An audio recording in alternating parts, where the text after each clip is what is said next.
or not, this is an NFC edition. Hey, Jeffrey, if I said Christian McCaffrey's return makes the 49ers Super Bowl contenders, believe it or not? I'm going to say not on the contender. I'm going to say yes for the playoffs. I don't believe that they're going to be Super Bowl contenders. I think he makes a massive difference for their push to the playoffs. Again, this team, hovering around 500, that kind of thing. They'll be better now because of what McCaffrey brings. I don't think they have everything left to get back to the Super Bowl that they had a season ago. That's interesting. Meanwhile, in their division, you've got Kyler Murray and the 6-4 Cardinals. Neek, if I said they're going to win that division, believe it or not? Yeah, I believe it, in part because of what Jeff was saying about the 49ers. We'll see how good Christian McCaffrey can be, but the way that the Cardinals have looked and the way that Kyler's been playing lately, and they're getting better. They're not even playing as well as I think they can. The defense has been surprisingly good. Gannon's been an impressive addition to that team, and the young players they have on defense have been outstanding. So I know we're showing a lot of Kyler, and he deserves it, but that defense deserves credit too. And let's talk about the Eagles, Graz. Jalen Hurts and the Eagles. If I said they're the biggest threat to Detroit in the NFC, is that believe it or not? Oh, I believe it. They're playing great. I mean, and the defense is coming together for them as well. The receivers are back healthy. They're surviving offensive line injuries in a remarkable way, which is really important to a team's success. And Jalen Hurts seems locked in. This is a team that's on the rise. They're fired up. I know I was on the field there in Dallas at the end of the game. They are fired up for this Thursday game against Washington, which is for first place. All right, and so let's talk about that for a minute here. Do we believe in the Eagles? I'll give you credit. You have believed in them all the way through the worst moments they've had this season, through a couple of really bad losses, through Nick Sirianni yelling at his own fans, and everything else. Have they solved everything? Some, the negative people will look at it and say, if you look at their winning streak. Sure, who they're playing. They've played a lot of bad teams, particularly bad defense. You only play the ones on your schedule. Oh, fair enough. Yeah. Have they solved whatever their problems were, they're solved? They are. And let me say this. The play that Jalen Hurts made in the Dallas game, where he has a free runner, dodges it, keeps his head up the field, could run and get a first down, but instead throws it to Goddard. Those are the plays that I liken back, right? That I liken back to when they had that Super Bowl run. He's doing the things. He's not putting the ball in harm's way nearly as much. He's not trying to be the hero. They've implemented his run game, kind of what he can bring. And Saquon Barkley. That's the play you're talking about right there. That was insanely good, right? Listen, it was his responsibility. But that he dodges it, how he's keeping his eyes down the field and allowing those plays to now become explosives. That's the difference for this Eagles offense that takes it away from, it's an unexpected big play. And we talk about that, and he's having his way with those right now. So you just, when I asked you about San Francisco, you said no. So who is a legitimate threat to the Lions in the NFC? I'll just say a name. You say yes or no. The Eagles are a legitimate threat. Washington? No. Atlanta? Maybe. Still hope out on that. Maybe. One. Yeah, again, it's the word legitimate. Right. No. There's some of these teams, it's like if. Right. The Eagles is the only team where I don't have to say an if.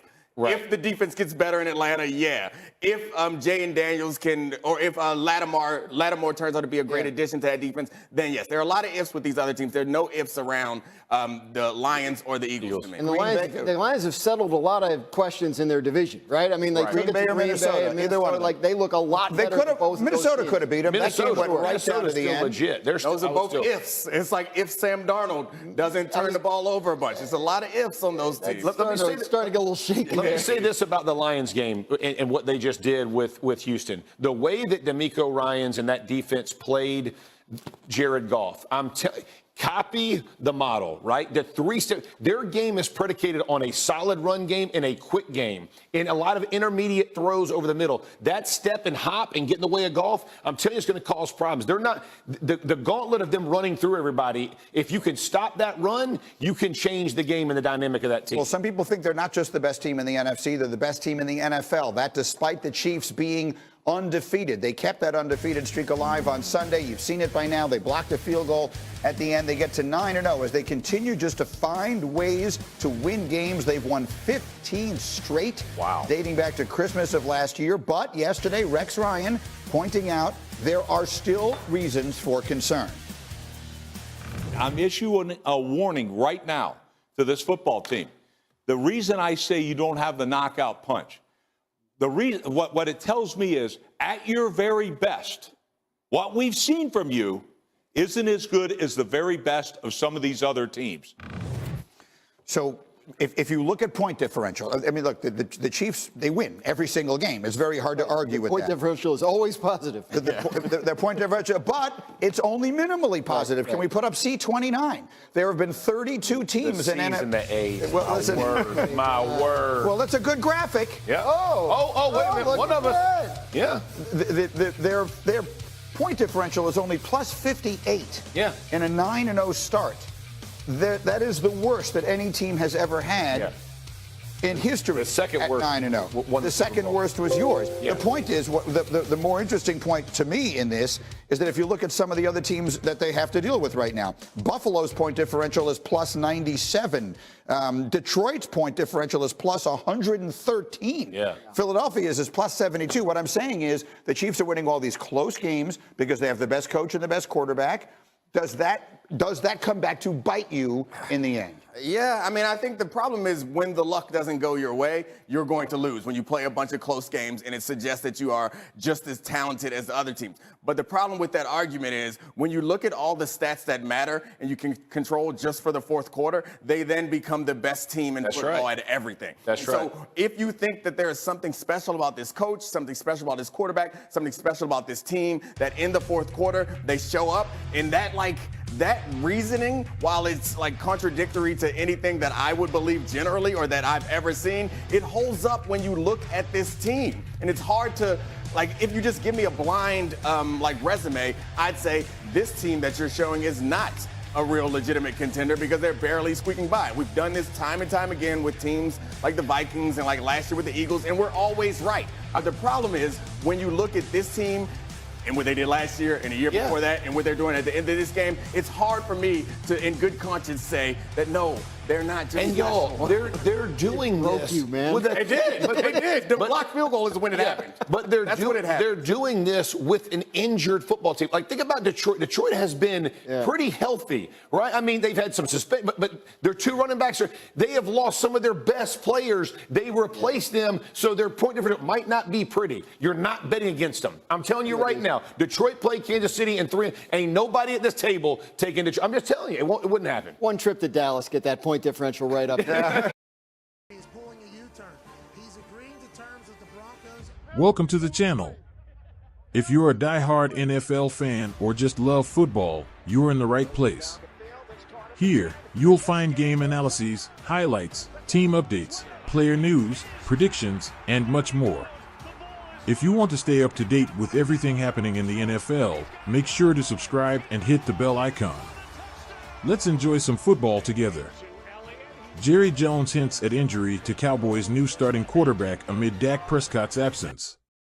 Frisco, TX, the Dallas Cowboys are reeling after Dak Prescott was ruled out for the season following a hamstring injury that will require surgery. However, it appears the Cowboys' quarterback woes could deepen as owner Jerry Jones hinted at a potential injury to backup quarterback Cooper Rush, who struggled in Sunday's loss to the Philadelphia Eagles.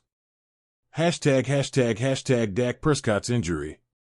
Prescott's hamstring injury, initially thought to be a minor setback, has officially ended his season. The Cowboys quarterback will undergo surgery in New York on Wednesday, and with no immediate return in sight, backup Cooper Rush has once again taken the reins. ### Cooper Rush's struggles and injury. Rush, who filled in admirably for Prescott during the 2022 season, failed to find his rhythm against the Eagles. He completed just 13 of 23 passes for 45 yards, leaving the offense stagnant.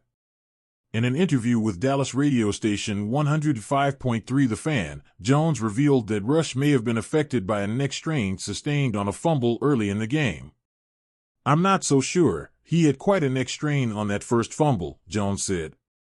He was not the Cooper Rush that we know. Although Rush is not listed on the injury report, Jones' comments suggest the quarterback may have been dealing with more than just a poor performance. ### Rush to stay a starter. Despite the hint at injury, Jones confirmed that Rush will remain the starter for the Cowboys' upcoming Monday Night Football game against the Houston Texans. The Cowboys are confident that Rush can lead the team, though backup Will Grier has not yet shown enough development to be considered a viable option. "We've got confidence in Cooper," Jones stated. "We just need to get him back on track." ### looking ahead.